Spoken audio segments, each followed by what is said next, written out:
Vou pedir que você abra a sua Bíblia em Mateus 24, versos 1 a 3. Esse é o primeiro sermão de uma série escatológica sobre coisas do fim. Então, vou ler o texto, depois eu vou explicar brevemente o meu propósito dos pregadores, dessa série, e depois a gente vai entrar em algumas questões desse texto. Hoje nós vamos só iniciar, vamos ler só os versos 1 a 3. Mas eu vou pedir que você sempre tenha a Bíblia com você, isto é, não só leia e guarde, não desligue o celular se você usa no celular ou no tablet, ou se você tem Bíblia de papel, não feche, guarde, porque nós vamos olhar para vários versos no decorrer do capítulo 24 e 25, para entendermos alguns argumentos da mensagem de hoje, tá? Jesus saiu do templo e enquanto caminhava, seus discípulos aproximaram-se dele para lhe mostrar as construções do templo. Vocês estão vendo tudo isto? Perguntou ele. Eu lhes garanto que não ficará aqui pedra sobre pedra, serão todas derrubadas. Tendo Jesus se assentado no Monte das Oliveiras, os discípulos dirigiram-se a ele em particular e disseram: Dize-nos quando acontecerão essas coisas, qual será o sinal da tua vinda e do fim dos tempos? Quando acontecerão essas coisas? A série que vamos tratar é sobre o discurso escatológico e o fato de eu, pastor Jailson e até o seminarista Matias, de quem eu vou falar um pouquinho mais daqui a pouco, nós vamos todos discorrer um pouco sobre esse grande trecho, esse discurso de Jesus. O livro de Mateus, ele tem alguns discursos de Jesus. É como se Mateus tivesse reunido temas afins que Jesus disse em momentos diferentes do seu ministério e colocado num só bloco de ensino. Então, o mais conhecido deles é o chamado Sermão do Monte, dos capítulos 5 a 7.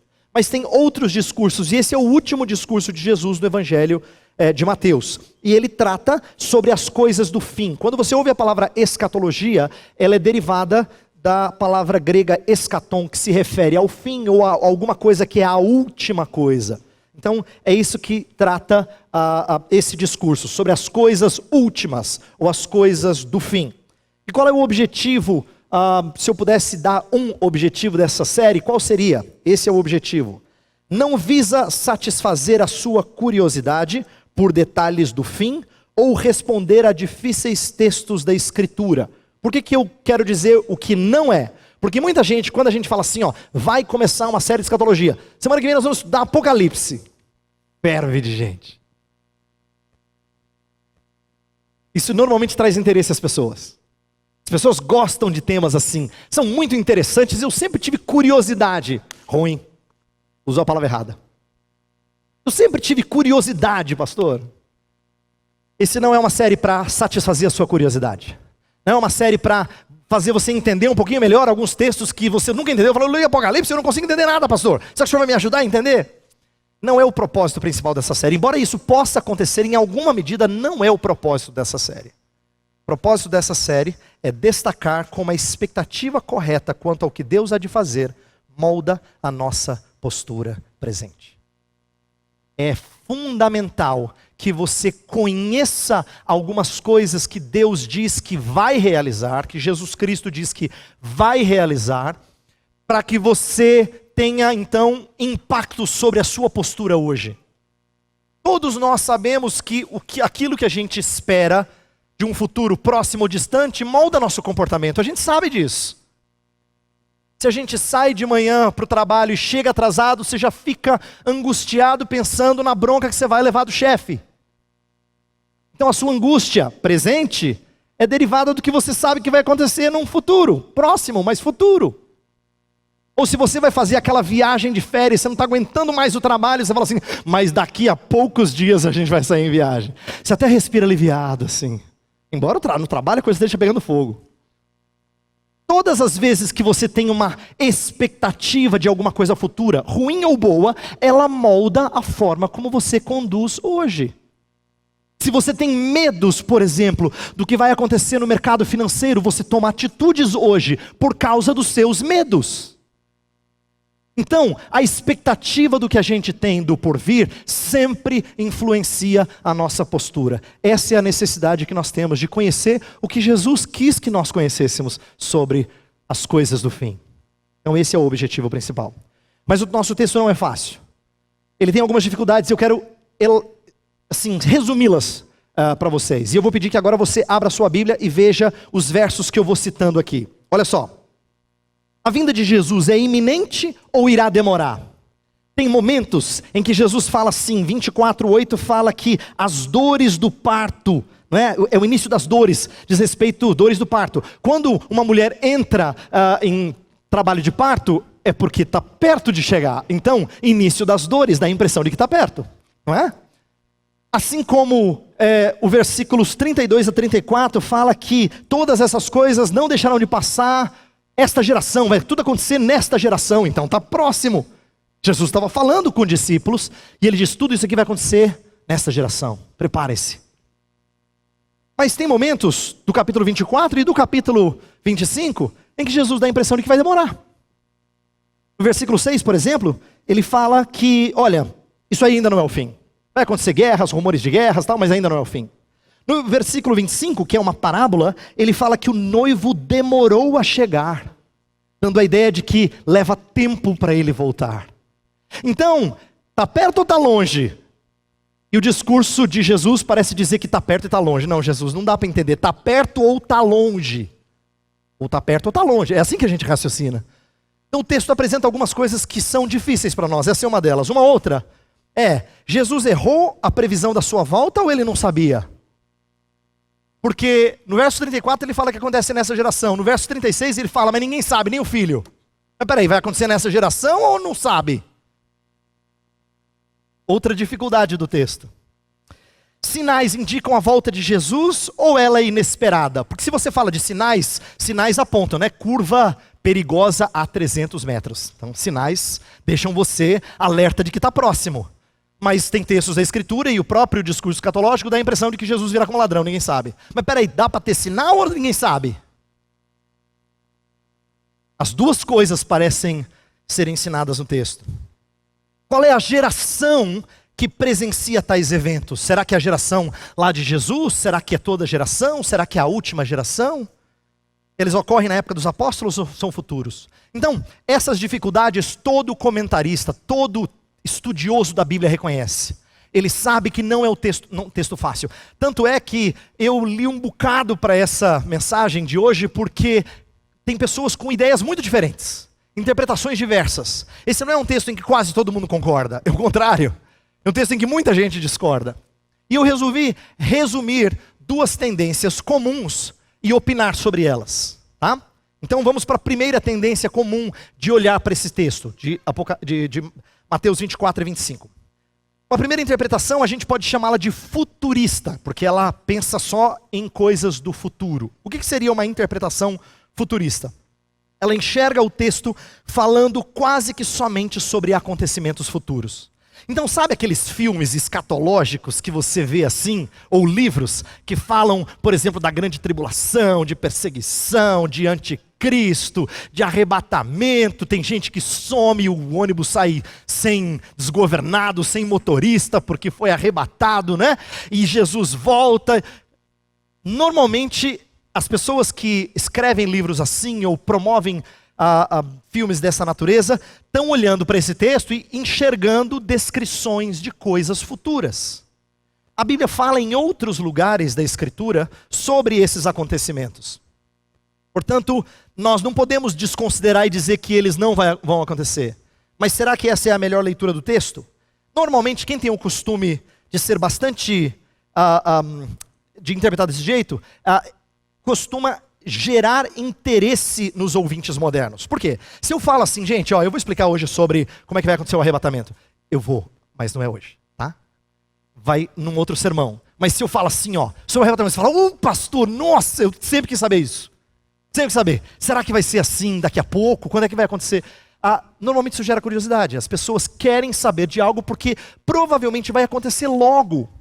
Não é incomum a gente dizer assim, não, acho que agora está próximo. Porque você já viu como é que está o Brasil de hoje? Está muito perto. É curioso, e a gente vai ver como outros fiéis de outras gerações também disseram isso. Mas não, Jesus tem que voltar, não é possível, porque olha como é que está o mundo. Então a gente tem que aprender como reagir às coisas que estão ao nosso redor, e o discurso de Jesus nos ajuda. Essa interpretação, claro, tem pontos que são positivos, mas eu quero destacar alguns problemas. Eu vou destacar apenas alguns deles. Primeiro, normalmente quem interpreta esse texto como sendo o futuro é muito zeloso por uma interpretação literal. Só que eles têm muito problema com a expressão esta geração, do verso 34, não é 24, é 34. Por quê? Porque se é esta geração que vai ver todas essas coisas, é esta geração de Jesus, dos dias de Jesus, se é dos dias de Jesus, então não é mais o texto sobre nós. Mas se a interpretação deles é futurista, é sobre coisas que ainda vão acontecer, então o esta geração perde a sua força. Esta geração, a de Jesus, aí não dá. Como é que você interpreta o esta geração? O que eu quero dizer é que a leitura deles, ela gera uma contradição hermenêutica. Eles são zelosos por literalidade, mas eles não têm uma leitura correta da geração do verso 34. Outra coisa, essa interpretação minimiza a resposta de Jesus à pergunta dos discípulos sobre a destruição do templo, o que gera confusão nos ouvintes. Como os discípulos poderiam pensar que Jesus utilizaria linguagem física aplicável a Jerusalém de seus dias e não estava respondendo à pergunta deles, a não ser que ele explicitasse? O que essa frase quer dizer é o seguinte: de acordo com quem acha que esse texto fala quase que só do futuro, parece que Jesus desconsiderou a pergunta deles. Jesus, quando é que vão acontecer essas coisas de não ter mais pedra sobre pedra no templo? É como se Jesus estivesse dizendo assim, deixa eu falar do que vai acontecer no futuro. Mas ele não estava respondendo do presente ali, ou do futuro próximo para eles. Então é como se Jesus não estivesse respondendo à pergunta dos discípulos. Inclusive alguns intérpretes dizem isso, que Jesus não se preocupa com a questão do templo e só foca naquilo que vai acontecer no futuro. Mas é muito estranho para os discípulos ouvirem coisas que têm tudo a ver com a realidade deles. Sair de Jerusalém, a gente vai ver no capítulo 24, que fala de sair de Jerusalém, de fugir não no dia de sábado, ai das grávidas, das que estiverem grávidas no dia de perseguição e tal, e fala de linguagem que eles estavam acostumados e diziam, não tem nada a ver com vocês, isso vai acontecer milênios para frente. Os discípulos não entendem nada. Então essa é uma fraqueza dessa interpretação. Mas tem uma segunda interpretação, e é o oposto dela. A gente chama de preterista. Vamos lembrar que é língua portuguesa, né? Pretérito perfeito. A gente não usa muito essa palavra, mas diz respeito ao passado, não é? Então, uma interpretação preterista, ela olha para as coisas que Jesus disse no capítulo 24, como todas apontando para algo que já aconteceu. E o que seria isso? O texto fala quase que somente sobre a destruição romana de Jerusalém em 70, da era cristã, né? Da Anno Domini, como a gente diz, ou depois de Cristo, a qual encerrou a era judaica. Esse foi um evento muito marcante na história de Israel. No ano 70, o imperador Tito conduziu um cerco, né? Houve, na verdade, guerras desde o ano 66 até o ano 73. Mas um cerco em Jerusalém que gerou tanta fome que algumas pessoas contemporâneas, como um judeu chamado Joséfo, diz que algumas pessoas praticaram canibalismo de crianças. Tamanha situação desesperadora. Foi um momento em que a invasão gerou destruição total de Jerusalém e até, acidentalmente, um incêndio que acabou com a cidade, principalmente com o templo. Então as palavras de Jesus tiveram um cumprimento literal. Literal porque não restou pedra sobre pedra. Uma testemunha da época diz que quando começou o incêndio, como não era planejado, tinha tanto ouro no templo que os soldados romanos começaram a revirar as pedras para pegar o ouro que estava derretendo com o incêndio. Então não ficou pedra sobre pedra mesmo. Então esses autores, eles destacam uma coisa muito importante, quem tem uma interpretação preterista, porque eles mostram como muito do texto tem a ver com o ano 70 e com a destruição de Jerusalém.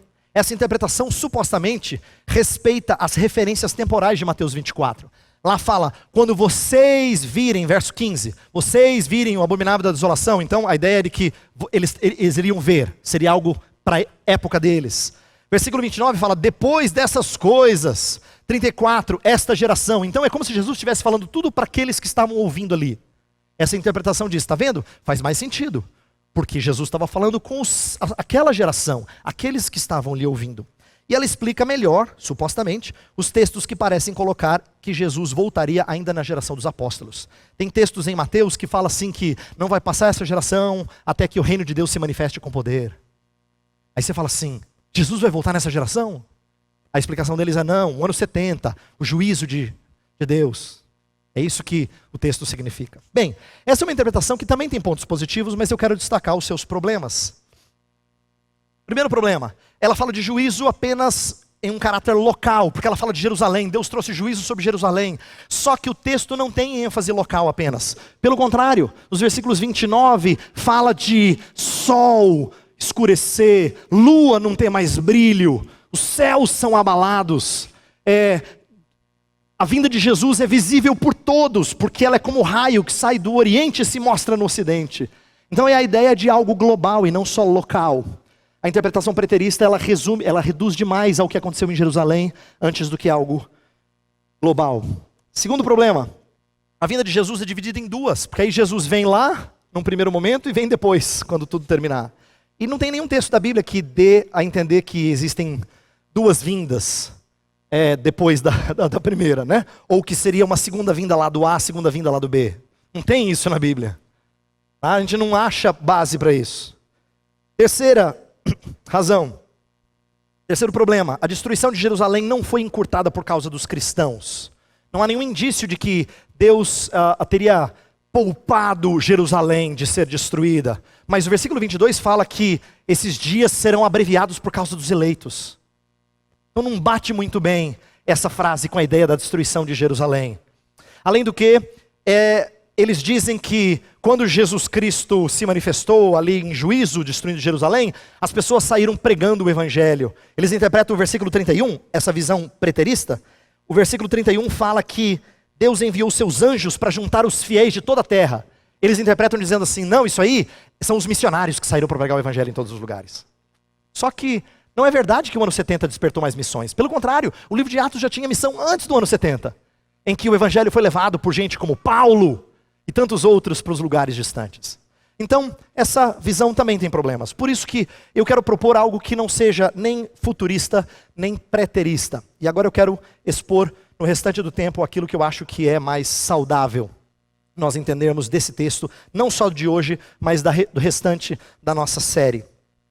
A expectativa messiânica dos apóstolos vai mostrar a necessidade de Jesus corrigir algumas coisas da visão deles. Deixa eu explicar. Olha o que Jesus está fazendo. Agora, sua Bíblia aberta, veja o que está acontecendo. Desde o capítulo 21, algo majestoso está acontecendo. Então eu vou só recordar para você, a gente não vai ler os textos. Desde o capítulo 21, começa algo majestoso, porque Jesus entra em Jerusalém na sua entrada triunfal. Lembra? Todo mundo, Hosana, Hosana, o que vem em nome do Senhor. É o finalzinho do ministério de Jesus antes da sua crucificação. E parece que Jesus vai ser finalmente rei, porque todo mundo está dizendo, ó. Aí ele entra no templo, lá no templo ele cura pessoas, ele restaura, portanto, o propósito do templo, ele purifica daqueles que estavam usando o templo de maneira errada, ele critica escribas e fariseus e diz que eles serão alvo de castigo de Deus, faz o mesmo com os saduceus, fugindo das tramóias desses que eram inimigos de Jesus. Jesus, entre aspas, chacoalha ou apronta, mas não no sentido ruim, ele chacoalha o mundo de Jerusalém naqueles dias. Todo mundo fica tumultuado por causa de Jesus. E muitos dos acontecimentos do capítulo 21 em diante tem a ver com o templo. Olha como é que o capítulo 23 termina. Olha verso 37 a 39. Aí Jesus fala assim, ele viu que havia muita incredulidade ao seu redor e ele fala, Jerusalém, Jerusalém, você que mata os profetas e apedreja os que lhes são enviados. Quantas vezes eu quis reunir os seus filhos, como a galinha reúne os seus pintinhos debaixo das suas asas, mas vocês não quiseram. Eis que a casa de vocês ficará deserta. Jesus então profere uma palavra de maldição, de juízo. Ele vai castigar. A casa de vocês ficará deserta. A ideia de castigo, de juízo. Então, isso prepara o ensino para o capítulo 24. Porque aí no capítulo 24, o que Jesus faz? Está vendo? Esse templo não vai ficar nada. É o juízo do qual ele estava falando.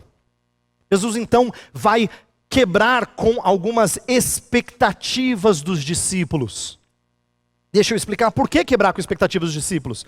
Ele entra em Jerusalém, celebrado o rei, ele limpa o templo, ele cura pessoas no templo, ele expõe os hipócritas. Você fala assim, vamos lá, Jesus.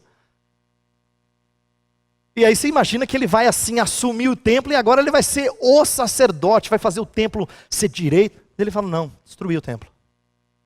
Como assim, Jesus? Como assim? O templo? Justo o templo? Então, existem algumas coisas que chocam os discípulos. Tanto é que quando eles ouvem falar que o templo vai ser destruído, qual é a pergunta deles? Versículo 3. Jesus, então conta quando é que isso vai acontecer? A destruição do templo e um sinal da tua vinda. Porque para eles, tudo ia acontecer numa época só. Se Jesus está falando que o templo vai ser destruído, então eu acho que o mundo vai acabar. O mundo vai acabar. E aí Jesus faz uma coisa interessante. Jesus separa os eventos. Ele vai falar da destruição do templo no ano 70, as coisas relacionadas à destruição de Jerusalém, sem dúvida, e a gente vai ver isso no decorrer das mensagens, tá? Ele vai falar disso, mas ele não vai falar só disso, ele também vai falar de um juízo final que Deus reserva para todos os homens. Então, é como se Jesus pegasse a frase dos discípulos, então conta quando vão acontecer essas coisas, destruição do templo e a tua vinda, ele fala, opa, destruição do templo, vinda. Ele acrescenta profundidade. Ele pega uma figura bidimensional e ele acrescenta uma terceira dimensão. Para você compreender que tem coisa que acontece aqui e tem coisa que acontece aqui. Então Jesus vai propor a eles algo que não é só preterista nem futurista, mas que contempla tanto acontecimentos que iam ocorrer logo naquela geração, quanto acontecimentos futuros. E um é figura do outro, é tipo do outro, aponta para o outro. Então Jesus vai descrever coisas que se aplicam a Jerusalém, a destruição de Jerusalém, mas que tem tudo a ver com o juízo que está reservado para o tempo do fim. Isso é curioso, porque isso acontece em vários lugares da Escritura. Eu já falei disso numa mensagem no ano passado, mas eu quero voltar a esse ponto rapidamente. O que Jesus demonstra aqui é aquilo que era próprio dos profetas. A gente chama de perspectiva profética em teologia.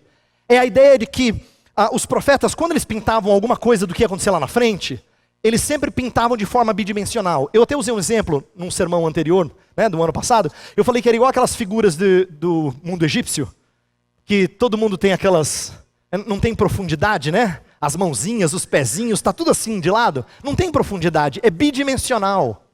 O que Jesus faz? Ele acrescenta profundidade. Aquilo que estava condensado, ele oferece uma nova perspectiva. Outro exemplo que eu dei é da cordilheira. Quando a gente olha de longe, dá a impressão de que um pico está do lado do outro. Quando a gente chega no primeiro pico, a gente percebe que o outro é distante. É que lá de trás parecia um do lado do outro. Isso é perspectiva profética. E Jesus faz isso. Porque os profetas faziam isso. Enquanto o Antigo Testamento apresenta as profecias como uma imagem bidimensional, o Novo Testamento acrescenta profundidade a essa imagem. Então Jesus vai ser o primeiro, por exemplo, que vai dar para eles a ideia de que, sim, o Messias veio, mas o Messias também vai voltar. Não é só uma vinda, mas duas vindas. O reino não vem de uma vez, ele vem em estágios. Essa é a profundidade que Jesus Cristo vai acrescentar. Então, a palavra para vinda é a palavra grega parousia. Ela significa presença, aparição de alguém importante, uma presença de realeza, por exemplo. Jesus teria essa presença, mas essa presença, ela vem em estágios. Assim como o seu reino. Se para os fiéis do Antigo Testamento parecia que quando o Messias viesse ia resolver tudo, quando Jesus vem, ele não resolve tudo como eles esperavam. Mas o fim já começa. E ele começa a resolver tudo. Então, isso é perspectiva profética. Eu quero dar 2 exemplos simples, mas para ajudar você a compreender como os profetas do Antigo Testamento faziam isso. Como eles mostravam tudo de uma vez só. Um exemplo primeiro de Joel capítulo 2. Eu tenho o texto aqui, então você não precisa abrir a Bíblia. Olha para o slide, isso vai te ajudar. Olha só o que Joel diz no capítulo 2, versos 28 e 29. E depois disso, derramarei o meu espírito sobre todos os povos, seus filhos e suas filhas profetizarão, os velhos terão sonhos, os jovens terão visões, até sobre os servos e as servas derramarei do meu espírito naqueles dias. Esse é um texto que Pedro lê no dia de Pentecostes para dizer, se cumpriu. E de fato, o espírito foi derramado. As pessoas falaram em línguas, alguns tiveram visões, e a ideia é que houve revelação mais plena da vontade de Deus para o seu povo. Mas na mesma profecia de Joel, continua assim, ó. Mostrarei maravilhas no céu e na terra, sangue, fogo e nuvens de fumaça. O sol se tornará em trevas e a lua em sangue, antes que venha o grande e temível dia do Senhor. Mas a gente não vê, embora esse texto esteja junto em Joel e seja citado por Pedro, a gente não vê isso acontecendo desse jeito lá em Pentecostes. Portanto, alguns intérpretes vão dizer, Joel está fazendo o quê? Ele está condensando coisas da primeira vinda e da segunda vinda numa figura só. Mas elas têm um cumprimento primeiro e um cumprimento posterior. Algumas coisas que acontecem ali na época da primeira vinda, no Pentecostes, logo depois de Jesus subir, e coisas que ainda vão acontecer lá na frente. Isso é perspectiva profética. Um outro exemplo, Isaías 13. Olha só, chorem, pois o dia do Senhor está perto, virá como destruição da parte do Todo-Poderoso. Por isso todas as mãos ficarão trêmulas, o coração de todos os homens se derreterá, ficarão apavorados, dores e aflições os dominarão. Isso aconteceu no cativeiro babilônico. Quem está profetizando isso? Isaías viveu antes da Babilônia conquistar a Judéia. Quando Nabucodonosor, o rei da Babilônia, chegou e conquistou a Judéia, foi isso aí, ó. Foi pavor, dores, terrível. O dia do Senhor, a ideia de um dia de juízo, estava próximo. Mas olha o que diz na sequência. Vejam, o dia do Senhor está perto, dia cruel, de ira e grande furor, para devastar a terra e destruir os seus pecadores. As estrelas do céu e as suas constelações não mostrarão a sua luz. O sol nascente escurecerá e a lua não fará brilhar a sua luz. Na mesma profecia fala de abalos cósmicos que a gente não tem informação nenhuma que aconteceu na época da conquista babilônica. Mas é a mesma profecia. Ele falou no mesmo oráculo, as duas coisas. Isso é perspectiva profética. Era tudo pintado numa mesma dimensão. E Jesus e os apóstolos vão trazer profundidade. Por isso que, numa mensagem do ano passado sobre escatologia, eu introduzi um assunto que eu quero voltar agora. De que nós temos que aprender a viver a tensão entre o já e o ainda não. Isso é muito legal. Isso é uma das coisas ricas da nossa escatologia. E ela vai nortear algumas das coisas que eu vou explicar em mensagens posteriores. O que eu quero dizer por isso é o seguinte. Quando o Novo Testamento fala que os fins dos tempos, fala sobre o fim dos tempos, tanto aponta para coisas do porvir, quanto num certo sentido aponta para coisas que já começaram. Deixa eu exemplificar. A expressão fim dos tempos, ela só ocorre em 2 livros da Bíblia, do Novo Testamento. Mateus e Hebreus. Mateus usa a maior parte das vezes. Para Mateus, fim dos tempos é lá na frente. Hebreus, fim dos tempos acontece na cruz. Aí você fala, é na cruz ou lá na frente? Os dois. A cruz inaugura o fim dos tempos. Que começa uma nova era, a gente chama de era escatológica. Então, o Novo Testamento afirma tanto que o fim dos tempos já foi inaugurado, quanto ainda está por acontecer. Aí você vai dizer assim, pastor, desculpa, parece que é uma contradição. Ou começou ou ainda vai. Como é que é esse negócio? Já ou não? E aí a teologia reformada fala já e ainda não. E por que essa tensão é importante? Agora preste atenção. Tá? Na tensão, olha lá. Não é contradição, mas cria uma tensão que gera excitação, empolgação, alegria, expectativa, ao mesmo tempo que paciência. Olha que engraçado. As duas coisas são virtudes cristãs. Elas têm que estar presentes, mas a gente as entende normalmente como contraditórias. Se uma criança fala assim, estou empolgado para o passeio amanhã, pai. Você fala, nossa, vai ser legal, a criança está empolgada. Se ela fala, tudo bem, é só amanhã. Eu falei, ixi, passeio aí não vai dar certo. Estou vendo empolgação nenhuma. Não é? Porque a gente não consegue entender paciência e empolgação no mesmo pacote. Mas as duas coisas têm que estar presentes em nós. A gente vai ver em mensagens posteriores que Jesus tem hora que ele fala assim, pera, não é o fim dos tempos ainda. Persevere, tenha paciência. Mas ele também quer que você fique empolgado, na expectativa, com paciência. Na expectativa, com paciência. É isso que a Escritura ensina pra gente. Essa tensão do já e do ainda não. Outra forma de descrever isso é despertar ou gerar segurança junto com vigilância. Também são duas ideias que parecem contraditórias. Se você fala assim, não, Jesus vai voltar, estou seguro, garantido, tranquilo. Você está seguro. Quem está seguro não vigia. Vigilância pressupõe algum tipo de perigo, ou alguma coisa urgente. Mas as duas coisas têm que acontecer na vida do crente. Ele tem que estar seguro de que essas coisas vão acontecer, ao mesmo tempo que ele está vigiando o tempo todo. segurança e vigilância. É isso que o já e o ainda não produzem na gente. Por isso que eu acho que a ênfase preterista ou futurista, ambas perdem a junção dessas características complementares. A gente precisa das duas. Eu espero que essa série ajude você a entendê-las. Para terminar, eu quero dizer coisas breves sobre o texto. Por que que Jesus fala da destruição do templo? Por que que Jesus, assim, parece que frustra os discípulos, né? Os discípulos, os outros textos paralelos, no caso de Lucas e de Marcos, que falam do mesmo passagem, mas registrado em outros evangelhos, dizem que os discípulos chamaram a atenção de Jesus do templo porque eles achavam o templo lindo. Afinal de contas, eles eram turistas em Jerusalém. Ninguém morava em Jerusalém, tá? Nenhum dos discípulos morava em Jerusalém. Imagina você chegar num lugar em que Herodes começou a construir décadas atrás, não estava terminado nos dias de Jesus, foi terminado posteriormente, mas tinha pedras que pesavam toneladas, que foram trazidas a quilômetros. Joséfo fala de medidas de pedras fundamentais que ocupavam a base do templo, de tamanhos assim absurdos, comprimento de 10 metros, altura de 3 e largura de 5 metros. Esse era o tamanho das pedras que solidificavam a base do templo. Então, para qualquer pessoa, mesmo em nossos dias, essa seria uma maravilha do mundo, não é? Seria um lugar para você fazer turismo. Você visitar e falar assim, que coisa linda! Pois os discípulos olharam e falaram assim, Jesus, ó! E Jesus parece que dá uma murchada neles. Tudo vai ser destruído. Vai ficar pedra sobre pedra. Por que Jesus faz isso? Vamos lá. Os discípulos expressam não só admiração pela construção suntuosa, que de fato era uma construção impressionante, mas um certo apego aos símbolos da sua religiosidade. Lembra que eu disse na liturgia que na época em que Jeremias escreveu Lamentações, ele falou assim, ninguém esperava que Jerusalém seria invadida. Porque todo mundo dizia assim, não, Jerusalém não. Tudo bem, as outras cidades de Judá até podem ser destruídas, mas o lugar que tem a casa de Deus, lá ninguém entra. Ah, não, Deus não vai deixar. Deus vai falar assim, aqui não, aqui é minha casa. Então o pessoal tinha uma falsa segurança de que Jerusalém nunca seria destruída. E os discípulos correm o risco de novo prezar o símbolo mais do que aquilo para o qual o símbolo aponta. Aquilo para o qual o sinal aponta. Eles estavam apegados aos símbolos da sua religiosidade.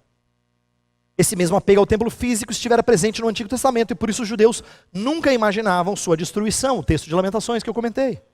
Os discípulos de Jesus então precisavam recordar tal lição. E o que é que Jesus ensina que é precioso para eles? E aqui vem a minha aplicação final. Jesus vai dizer assim, ó, isso aqui tudo vai ser destruído, mas teve um momento do seu ministério que ele falou, mas eu vou reconstruir. Esse templo, eu destruo, em 3 dias eu reconstruo. Todo mundo fala, que absurdo, olha só o que ele fala. Você vai destruir uma coisa que Herodes levou anos para fazer. Ele estava se referindo à sua ressurreição. Cristo prometeu reconstruir o templo em sua ressurreição.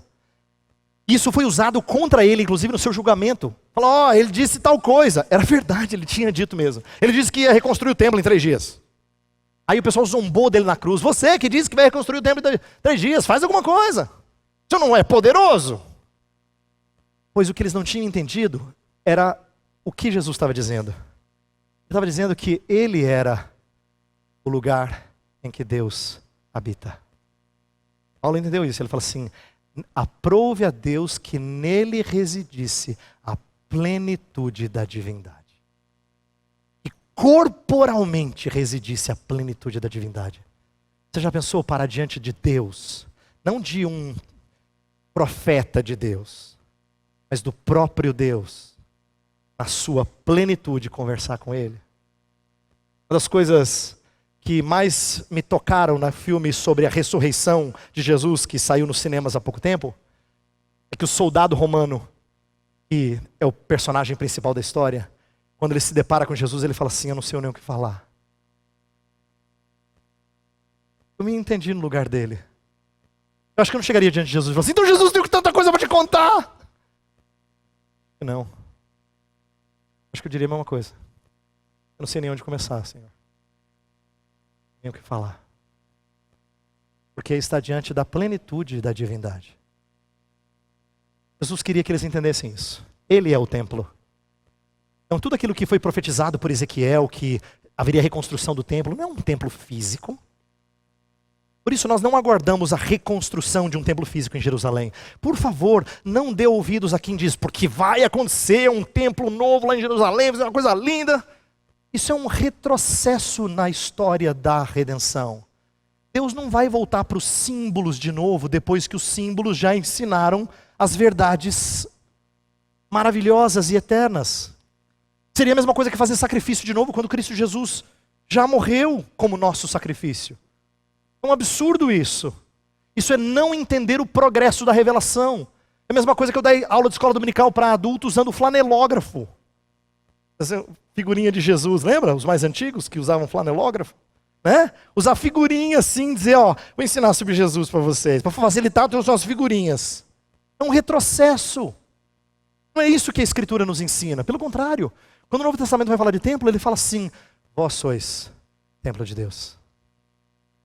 Nós hoje somos a expressão mais gloriosa da habitação de Deus. Enquanto Cristo não volta, Ele quer que as pessoas vejam Deus habitando no meio do seu povo. Eu quero dizer para você uma coisa. O fim da história já chegou, mas ainda não. Jesus é o telos. Telos é a palavra grega para finalidade, fim, propósito de toda a história. Por isso que tudo no Antigo Testamento apontava para Ele. Se a destruição do templo apontava para Ele, sua reconstrução inaugura um novo tempo. Então o que eu quero dizer para você é o seguinte. Que nós vamos estudar aqui, não é só sobre coisas que vão acontecer.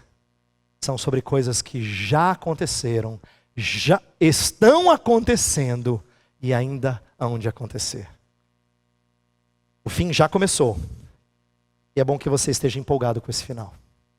Minha oração é que essa série sirva para despertar alegria e empolgação em você, e não só satisfação das suas curiosidades. Vamos orar.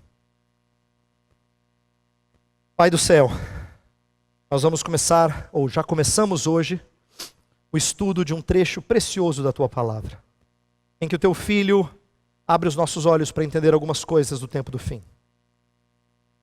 Mas esse texto apresenta dificuldades e por isso nós pedimos o Teu auxílio no entendimento dele.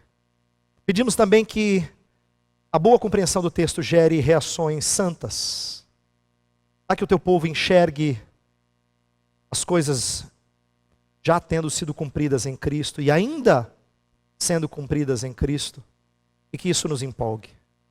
Ó Senhor, desperta no Teu povo interesse, para que as pessoas que aqui estão voltem e continuem a ouvir a Tua palavra nos próximos domingos, que elas tenham tanto interesse em falar das coisas do fim, que elas chamem outros para ouvir. E que o Teu povo seja edificado ao saber das realizações do Teu Filho Jesus. Nós oramos em nome dele. Amém.